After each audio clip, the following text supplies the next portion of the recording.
الرحمن الرحیم السلام علیکم ورحمۃ اللہ وبرکاتہ۔ معزز ناظرین، آپ دیکھ رہے ہیں پروگرام حی علی الصلاۃ۔ ناظرین، کل کے ایپیسوڈ میں ہم نے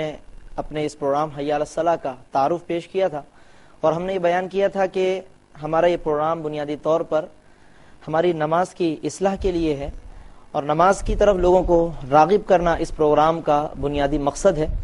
اور اسی مقصد کے تحت ناظرین، کل کے پروگرام میں ہم نے نماز کی اہمیت کو بیان کیا، قرآن و سنت کی روشنی میں اس کی تاکید کو بیان کیا، اور انشاءاللہ العزیز اب اس کے بعد ہماری جتنی بھی نشستیں ہیں اس کے اندر ہم نماز کے مختلف طریقے، نماز کے فرائض، واجبات اور دیگر بہت ساری ضروری چیزیں بیان کریں گے۔ لیکن ناظرین، آپ جانتے ہیں کہ نماز کو شروع کرنے کے لیے جو سب سے بنیادی چیز ہے وہ ہے طہارت کا حاصل کرنا۔ جب تک انسان طاہر نہ ہو، پاک نہ ہو، اس کا وضو اور غسل نہ ہو، تو اس وقت تک کوئی آدمی نماز ادا نہیں کر سکتا اور نہ اس کی نماز قبول ہو سکتی ہے۔ اس لیے آج کے اس پروگرام میں ہمارا بنیادی موضوع ہے وضو۔ اس پروگرام میں ہم وضو کے فرائض بیان کریں گے، وضو کے مختلف آداب اور احتیاطیں بیان کریں گے، اور اس کے بعد پھر وضو کا مکمل طریقہ ہم آپ کے سامنے بیان کریں گے۔ اور جب یہ مکمل طریقہ ہم بیان کریں گے تو اس کے ساتھ ساتھ آپ اسکرین پر وضو کا پریکٹیکل بھی ملاحظہ کریں گے۔ ناظرین، وضو کی بہت زیادہ اہمیت ہے۔ اللہ تبارک و تعالی نے خود کلام پاک قرآن مجید میں اس کے فرائض بیان فرمائے ہیں۔ ارشاد ربانی ہے سورۃ المائدہ کی آیت نمبر 6، فرمایا کہ یا ایھا الذین آمنوا، اے ایمان والو، اذا قمتم الی الصلاۃ، جب تم نماز کے لیے کھڑے ہو، فاغسلوا وجوہکم، تو اپنے چہروں کو دھو لو، وایدیکم الی المرافق، اور کوہنیوں سمیت اپنے ہاتھوں کو دھو لو، وامسحوا برؤوسکم، اور اپنے سروں کا مسح کر لو، وارجلکم الی الکعبین، اور اپنے پاؤں کو دھو لو ٹخنوں سمیت۔ اس آیت مبارکہ میں اللہ تبارک و تعالی نے وضو کے 4 بنیادی فرائض بیان فرمائے ہیں، اور یہی وضو کے فرائض ہیں جو تمام علماء نے اس آیت مبارکہ کی روشنی میں بیان فرمائے ہیں، اور ہر صاحب ایمان مرد و عورت کو یہ وضو کے فرائض یاد ہونے چاہیے، تاکہ کم از کم وضو کے اندر ہماری ان 4 فرائض میں کسی قسم کی کوئی کوتاہی اور کوئی غلطی نہ پائی جائے۔ ناظرین، یہ جو وضو کے 4 فرائض ہیں، تو ان فرائض کے ساتھ ساتھ بہت ساری احتیاطیں ہیں، بہت سارے آداب ہیں اور بہت ساری سنتیں ہیں۔ نبی کریم صلی اللہ تعالی علیہ وسلم جب وضو فرمایا کرتے تھے تو آپ صلی اللہ تعالی علیہ وسلم بسم اللہ الرحمن الرحیم سے وضو کا آغاز کرتے تھے۔ اس کے علاوہ وضو میں نیت کو بھی آپ صلی اللہ تعالی علیہ وسلم نے اہمیت دی ہے، اور ہمارے علماء فرماتے ہیں کہ جب آدمی ایک نیت کے ساتھ وضو کرتا ہے، مثلا یہ نیت کہ میں اس کے ذریعے نماز ادا کروں گا، میں اس کے ذریعے سے قرآن مجید کی تلاوت کروں گا، یا جو بھی عمل کرنا ہے اس کی اگر نیت کر لی جائے تو اس وضو پر اللہ تبارک و تعالی اجر و ثواب بھی عطا فرماتا ہے۔ اس کے علاوہ جتنے بھی ہم اعضائے وضو دھوتے ہیں، اپنے ہاتھوں کو دھوتے ہیں، اپنے چہرے کو دھوتے ہیں، ناک میں پانی ڈالتے ہیں، کلی کرتے ہیں، ان تمام ارکان کو، ان تمام اعمال کو 3 مرتبہ ادا کرنا، یہ بھی نبی کریم صلی اللہ تعالی علیہ وسلم کی سنت ہے۔ اسی طریقے سے آپ صلی اللہ تعالی علیہ وسلم نے اس وضو میں مسواک بھی فرمائی ہے، تو مسواک کرنا بھی نبی کریم صلی اللہ علیہ وسلم کی سنت ہے۔ پھر ان تمام اعمال میں ایک ترتیب کو قائم رکھنا کہ سب سے پہلے کون سا عمل کرنا ہے، اس کے بعد کون سا عمل کرنا ہے، یہ ترتیب کو قائم رکھنا یہ بھی وضو کے اندر بہت اہم ہے، اور علماء نے اس کو سنت قرار دیا ہے۔ اسی طریقے سے کچھ اعمال وہ ہیں کہ جن کو مستحب قرار دیا گیا ہے، یعنی اگر ان کی بھی پابندی کی جائے تو یقیناً باعث ثواب ہے۔ قبلہ رخ ہو کر بیٹھ کر وضو کرنا، اور اسی طریقے سے اپنے اعضاء پر جب پانی ہم استعمال کریں تو اچھے طریقے سے اس کو مل کر استعمال کرنا، تاکہ کہیں بھی کوئی جگہ خشک نہ رہ جائے، کوئی بے احتیاطی اور غفلت نہ ہو جائے، یہ چیزیں مستحب قرار دی گئی ہیں۔ تو ناظرین، یہ وضو کے فرائض بھی ہمارے ذہن میں ہونے چاہیے، وضو کی سنتیں بھی ہمارے ذہن میں ہونی چاہیے، اور جو بھی وضو کے آداب ہیں وہ ہمیں معلوم ہونے چاہیے۔ جب ہم وضو کریں تو علماء نے ان وضو کے اعمال کے دوران مختلف دعائیں بھی بتائی ہیں، کتابوں کے اندر اس کی تفصیل ناظرین ملتی ہے، اور وہ بہت تفصیلی دعائیں ہیں کہ ہاتھ دھونے کے وقت کون سی دعا پڑھتے ہیں، کلی کرنے کے وقت الگ دعا ہے، ناک میں پانی ڈالتے وقت الگ دعا ہے، چہرہ، پاؤں اور یہ تمام اعضاء جو دھوئے جاتے ہیں ان تمام کے دھونے کے وقت الگ الگ دعائیں بیان کی گئی ہیں۔ اگر کسی کو یہ دعائیں یاد ہوں تو یقیناً بہت خوش نصیبی کی بات ہے۔ بعض مساجد میں وضو خانوں پر یہ دعائیں آویزاں ہوتی ہیں، ان کو دیکھ کر پڑھا جا سکتا ہے، لیکن اگر کسی کو یہ دعائیں یاد نہ ہوں تو اسے چاہیے کہ وہ وضو کے دوران ذکر اللہ کرے، اللہ تبارک و تعالیٰ کا ذکر کرے، درود شریف پڑھتا رہے، تو یقیناً اللہ تبارک و تعالیٰ اس کو ان تمام اعضاء کے دھونے پر بے شمار اجر و ثواب عطا فرمائے گا۔ لیکن آج بدقسمتی یہ ہے، ہم دیکھتے ہیں کہ جب بھی چند افراد کہیں جمع ہو کر کسی جگہ وضو کرتے ہیں، ہم مساجد کے وضو خانوں پہ دیکھتے ہیں کہ جب لوگ وضو کرتے ہیں تو ہم عام طور پر دیکھتے ہیں کہ لوگ دنیاوی باتوں میں مشغول رہتے ہیں، باتیں کرتے رہتے ہیں، پورا وضو ختم کر دیتے ہیں لیکن باتیں مکمل نہیں ہوتی ہیں۔ اسی طریقے سے جب یہ باتیں کرتے ہیں تو وضو کی برکت بھی ضائع ہوتی ہے اور اس کے علاوہ پانی بھی ضائع ہوتا ہے، کیونکہ ناظرین جب باتوں میں ہم مشغول ہوں گے تو ہماری توجہ پانی کے استعمال کی طرف نہیں رہے گی کہ ہم نے پانی کتنا استعمال کیا، کتنا استعمال کرنا چاہیے تھا، ہمارے پیچھے کون لوگ انتظار کر رہے ہیں کہ وہ بھی وضو کر سکیں۔ ناظرین یہ تمام باتوں کو ہم بالائے طاق رکھ کر اپنی گفتگو میں ہم شامل ہو جاتے ہیں، تو ہمیں چاہیے کہ ہم قرآن و سنت کے بتائے ہوئے آداب کو ملحوظ رکھیں۔ جب نماز سے یہ پہلے اللہ تبارک و تعالیٰ نے طہارت رکھی ہے تو اگر ہم صحیح سے طہارت حاصل نہیں کریں گے، اس طہارت کے حاصل کرنے میں ہم خدا نخواستہ اتنی ساری بے ادبیوں کا شکار ہو جائیں گے، تو بتائیے کہ یہ صرف ہمارے جسم کی طہارت ہوگی اور ہمارا دل، ہماری زبان، ہمارا قلب اور ہماری نیتیں یہ بہرحال پاک نہیں ہو سکیں گی۔ تو ناظرین جس طرح وضو کے ذریعے ہم اپنے اعضاء کو دھوتے ہیں، اپنے اعضاء کو پاک صاف کرتے ہیں، ہماری نیتیں بھی پاک صاف ہوں، ہماری زبان ذکر اللہ سے سرشار ہو، ہمارے قلب میں اچھی سوچ، اچھی فکر ہو اور اللہ کی بارگاہ میں حاضر ہونے کا جذبہ ہو، تو یقیناً پھر ساری کی ساری توجہ وضو کی طرف رہے گی اور وضو ہمارے لیے انتہائی سود مند اور فائدہ مند ثابت ہوگا۔ ناظرین وضو کا ایک مکمل طریقہ ہے جو ہماری شریعت نے ہمیں سمجھایا ہے، اور جب تک ہمیں وہ طریقہ معلوم نہ ہو تو ہم بہت ساری غلطیوں کا شکار ہو جاتے ہیں۔ وضو میں سب سے پہلے تو جو اہم ترین بات ہے وہ یہ کہ ہم اپنے وضو کا آغاز بسم اللہ الرحمن الرحیم سے کریں۔ بسم اللہ الرحمن الرحیم پڑھ کر ہم سب سے پہلے اپنے ہاتھوں کو دھوتے ہیں، 3 مرتبہ اپنے دونوں ہاتھوں کو پہنچے تک یا گٹے تک 3 مرتبہ اپنے ہاتھوں کو دھونا سنت ہے۔ اچھے طریقے سے اپنے ہاتھوں کو دھوئیں۔ اس کے بعد ناظرین پھر 3 مرتبہ سیدھے ہاتھ سے کلی کرتے ہیں۔ کلی میں اچھے طریقے سے منہ کے اندر اس پانی کو گھما کر اس کو نیچے نکال دیں، تو یہ کلی کا جو حق ہے یا کلی کا جو سنت طریقہ ہے وہ ادا ہو جائے گا۔ نبی کریم صلی اللہ تعالی علیہ وسلم نے اس کلی کے ساتھ ساتھ مسواک بھی استعمال فرمائی ہے، اور آپ صلی اللہ علیہ وسلم نے مسواک کی بہت اہمیت بیان فرمائی۔ ارشاد فرمایا کہ یہ مسواک تمہارے دہن کو یعنی منہ کو پاک صاف کر دیتی ہے اور تمہارے رب کو راضی کر دیتی ہے۔ ناظرین کتنی خوبصورت بات ہے کہ مسواک ایک بظاہر چھوٹی سی چیز ہے مگر ہمارا رب، ہمارا پروردگار ہم سے راضی ہو جاتا ہے۔ تو ناظرین کیوں نہ ہم اس مسواک کو بھی اپنے وضو کا حصہ بنائیں۔ مسواک کا بھی ایک طریقہ بیان فرمایا علماء نے کہ مسواک جو ہے وہ کم از کم 1 بالشت لمبی اختیار کی جائے، اس سے زیادہ لمبی مناسب نہیں ہے، اور ہماری جو سب سے چھوٹی انگلی ہے ہاتھ کی اس کے برابر اس کی موٹائی ہو، اور اس کے بعد پھر اس مسواک کو اس طریقے سے پکڑیں کہ ہماری 3 انگلیاں، یہ جو درمیان کی 3 انگلیاں ہیں وہ مسواک کے اوپر کی طرف رہیں، اور ہماری جو چھوٹی انگلی وہ ایک جانب نیچے کو اور انگوٹھا آگے کو نیچے کی طرف رہے، اور اس کے بعد اس مسواک کو سنت طریقے سے پکڑ کر پھر اس کے بعد اپنے دانتوں میں سب سے پہلے جو اوپر والے دانت ہیں ان میں سیدھی طرف 3 مرتبہ، اور پھر انہی اوپر والے دانتوں میں الٹی جانب، اور پھر نیچے والے دانتوں میں سیدھی طرف، اور پھر نیچے والے دانتوں میں الٹی طرف، اس طریقے سے یہ مسواک کرنا ناظرین سنت ہے۔ مسواک کرنے کے بعد پھر اپنے وضو کو آگے جاری رکھیں، ناک میں پانی ڈال کر سیدھے ہاتھ سے ناک میں پانی ڈالیں اور الٹے ہاتھ سے ناک کو صاف کریں۔ یہ بھی سنت طریقہ ہے کہ سیدھا ہاتھ استعمال کرنا ہے ناک میں پانی ڈالنے کے لیے، اور الٹا ہاتھ استعمال کرنا ہے ناک کو صاف کرنے کے لیے یا اس پانی کو جھاڑنے کے لیے۔ اس کے بعد ناظرین پھر چہرہ دھویا جاتا ہے، 3 مرتبہ چہرہ دھونا سنت ہے۔ یہاں پر ایک بات غور طلب ہے کہ ہمیں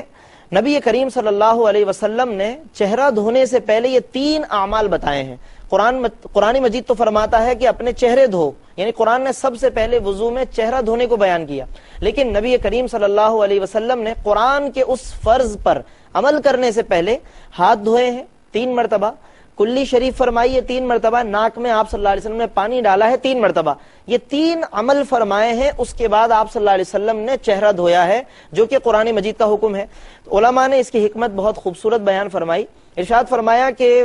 پانی میں 3 اوصاف ہوتے ہیں، ایک اس کا رنگ ہوتا ہے، ایک اس کا ذائقہ ہوتا ہے، اور ایک اس کی مہک یا بو ہوتی ہے۔ جب نبی کریم صلی اللہ علیہ وسلم نے اپنے ہاتھوں کو دھویا اور ان کے اس طریقے پر عمل کرتے ہوئے جب ہم ہاتھوں کے اندر پانی لیتے ہیں تو ہمیں پانی کا رنگ معلوم ہو جاتا ہے کہ اس کے اندر کسی چیز کی ملاوٹ تو نہیں ہے، اس کا رنگ متاثر تو نہیں ہے۔ اس کے بعد جب ہم کلی کرتے ہیں تو پانی کا ذائقہ معلوم ہو جاتا ہے۔ پھر جب ہم ناک میں پانی ڈالتے ہیں تو پانی کی مہک یا بو ہمیں معلوم ہو جاتی ہے. جب تینوں طریقوں سے ہمیں پانی کی کلیئرنس مل جاتی ہے پھر ہم قرآن مجید کے جو حکم ہے کہ اپنے چہرے کو دھو ہم اس پر عمل کرتے ہیں اور یوں پھر ہمارا وضو سنت طریقے سے مکمل ہونے کی طرف جاتا ہے. تو چہرہ 3 مرتبہ دھونا یہ بھی سنت ہے اور اس طریقے سے دھونا کہ جہاں ہماری پیشانی کے بال شروع ہوتے ہیں یعنی سر میں جو بالوں کا آغاز ہوتا ہے عام طور پر جو بالوں کا آغاز ہوتا ہے تو وہاں سے ہم پانی کا استعمال کریں اور اچھے طریقے سے پورے چہرے پر ہم پانی کو بہائیں. اگر داڑھی ہے تو داڑھی کو بھی اچھے طریقے سے پانی سے تر کریں. اگر داڑھی ایسی ہے کہ جس میں جلد نظر آ رہی ہے تو اس جلد کو دھونے کی کوشش کریں. اور اگر داڑھی بہت گھنی ہے تو اس میں طریقہ علماء نے یہ بیان فرمایا کہ اس داڑھی کو چہرے کی طرف دبا کر جتنے بال اوپر نظر آ رہے ہوں ان بالوں کو دھو لیا جائے اور جو نیچے کی طرف بال چلے گئے ہیں ان کو خالی مسح کر لینا کافی ہے. اس سے وضو ادا ہو جاتا ہے. لیکن چہرے گلے کی طرف بالوں کو دبانے کے بعد جو چہرے کے دائرے میں بال نظر آ رہے ہیں ان کو اچھے طریقے سے دھونا ضروری ہے اور باقی چہرے پہ بھی اچھے طریقے سے پانی بہایا جائے. 3 مرتبہ اس عمل کو جب کیا جائے گا تو یہ سنت طریقے سے چہرہ دھونا بھی ناظرین مکمل ہو جائے گا. اس کے بعد پھر اپنے پورے ہاتھوں کو یعنی کوہنی سمیت ہاتھوں کو دھونا ہے 3 مرتبہ اس طریقے سے کہ کوہنی سے کچھ اوپر تک ہمارا ہاتھ دھل جائے کیونکہ نبی کریم صلی اللہ علیہ وسلم نے اس کی ترغیب فرمائی ہے, رغبت دلائی ہے کہ ہاتھوں کو تھوڑا سا اوپر تک دھو لیا جائے کیونکہ اس کو نبی کریم صلی اللہ علیہ وسلم نے قیامت کے دن فرمایا کہ میری امت اس دن اعضائے وضو کی چمک سے پہچانی جائے گی. حضرت ابو ہریرہ رضی اللہ تعالیٰ عنہ کی ایک حدیث جو انہوں نے روایت فرمائی اس کا مفہوم یہ ہے کہ جس سے بھی ہو سکے وہ اپنی چمک کو اضافہ کرنے کی کوشش کرے, اپنی چمک کو بڑھانے کی کوشش کرے. تو اس چمک کو بڑھانے کا مطلب یہی ہے کہ اپنے اعضاء کو تھوڑا سا اضافے کے ساتھ دھو لیا جائے. اگرچہ حکم کوہنی تک دیا گیا ہے مگر تھوڑا سا اوپر تک ہاتھ دھو کر 3 مرتبہ کی جو تعداد ہے اس کو مکمل کیا جائے تاکہ سنت طریقے سے ہمارے ہاتھ دھل جائیں. اور اس کے بعد ناظرین پھر سر کا مسح کیا جاتا ہے. سر کے مسح کا طریقہ یہ ہے کہ اپنے دونوں ہاتھوں کی یہ 3 انگلیاں یعنی انگوٹھا اور شہادت کی انگلی کو چھوڑ کر اپنے ہاتھوں کی یہ 3 انگلیاں ملا کر جہاں سے ہمارے سر کے بال عام طور پر شروع ہوتے ہیں وہاں ان 3 انگلیوں کو رکھ کر اور ان کو کھینچتے ہوئے پیچھے گدی کے بالوں تک اسی طریقے سے ہاتھوں کو لے جاتے ہیں. اور اس کے بعد جو ہماری ہتھیلیاں ہیں ان ہتھیلیوں پر جو تری لگی ہوئی ہے تو اس کو دوبارہ پیچھے کی طرف سے کھینچتے ہوئے جو بال ہمارے باقی بچ گئے ان بالوں کا مسح کرتے ہیں. اس کے بعد پھر شہادت کی انگلی اور انگوٹھا باقی ہے تو شہادت کی انگلی سے کان کے اندر کا مسح کرتے ہیں اور جو انگوٹھے کا پیٹ ہے اس سے کان کے بیرونی حصے کا مسح کرتے ہیں. ناظرین یہ پورا سنت طریقہ ہے مسح کا. بہت سارے لوگ اس سنت طریقے کو پورے طریقے سے نہیں اپناتے ہیں اور بہت جلد بازی میں مسح کرتے ہیں. اگرچہ مسح کی فرض مقدار یہ ہے کہ آدمی 1/4 سر کے برابر مسح کر لے. یعنی فرض کیجئے کہ اگر سر کے بالوں کے 4 حصے کیے جائیں تو جو 1/4 حصہ یعنی 4 میں سے 1 حصہ اگر اتنا بھی مسح کر لیا تو فرض ادا ہو جاتا ہے اور آدمی کا وضو ہو جاتا ہے اور نماز بھی ادا ہو جاتی ہے. لیکن جو پورا سنت طریقہ علماء نے بیان فرمایا ہے جس کو ابھی ہم نے آپ کے سامنے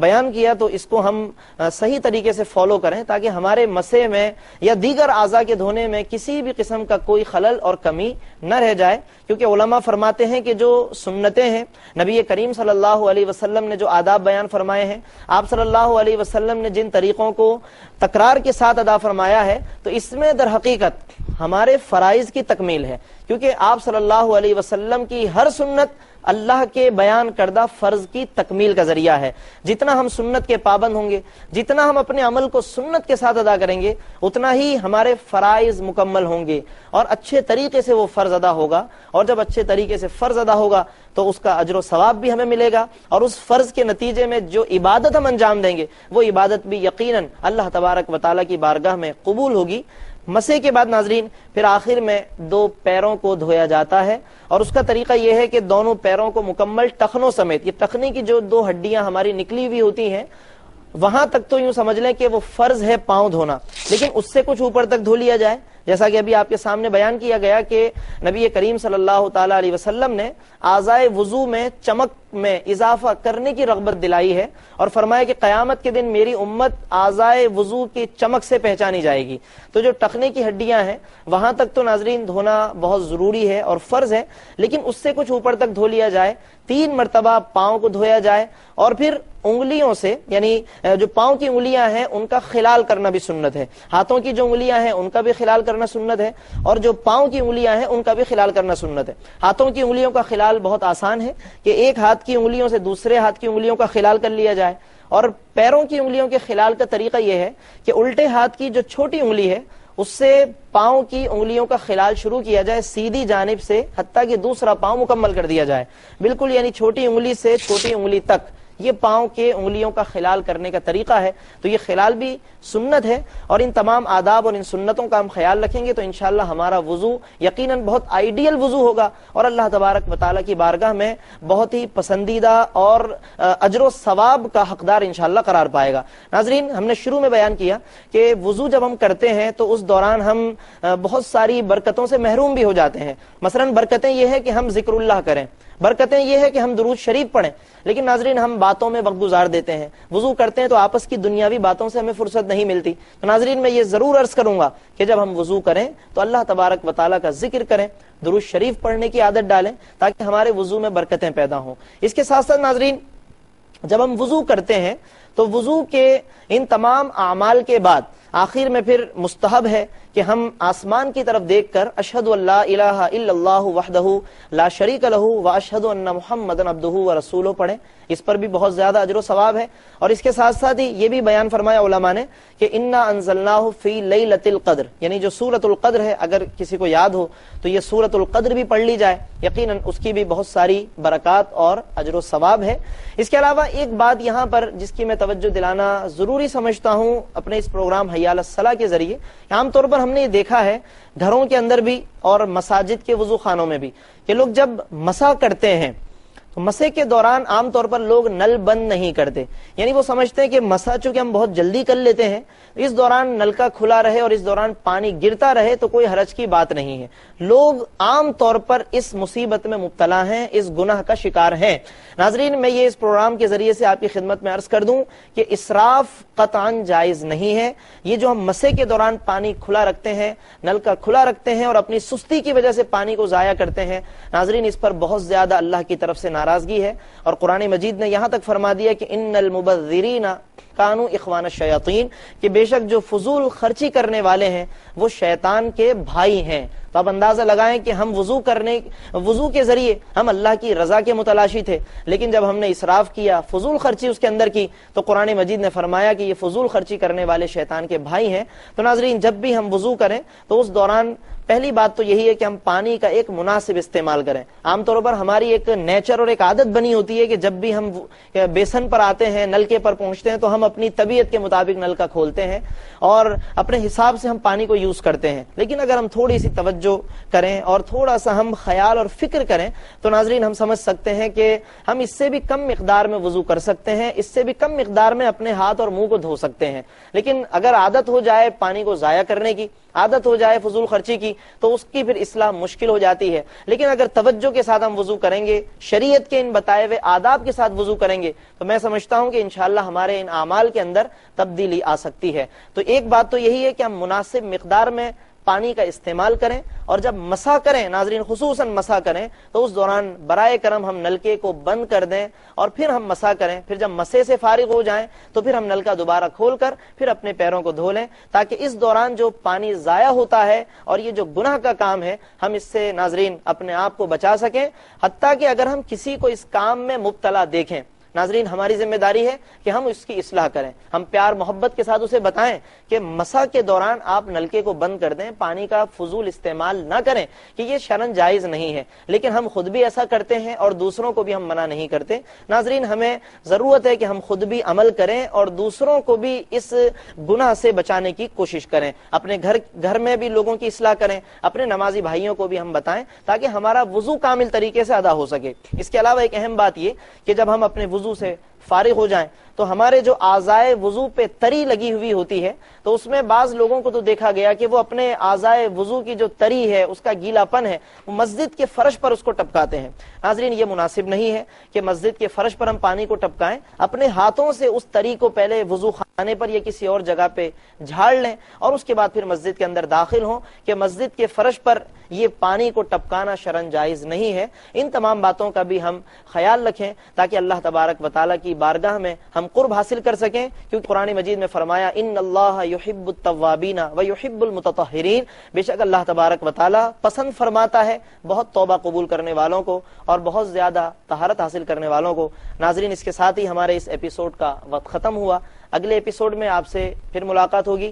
اور اس میں انشاءاللہ ہم غسل کے کچھ مسائل بیان کریں گے اور تیمم کے کچھ مسائل بیان کریں گے. امید ہے کہ آپ ہمارے اس پروگرام کو ضرور ملاحظہ کریں گے. اللہ تبارک و تعالی ہم سب کو عمل کی توفیق عطا فرمائے. وآخر دعوانا الحمدللہ رب العالمین. حی علی الصلاۃ.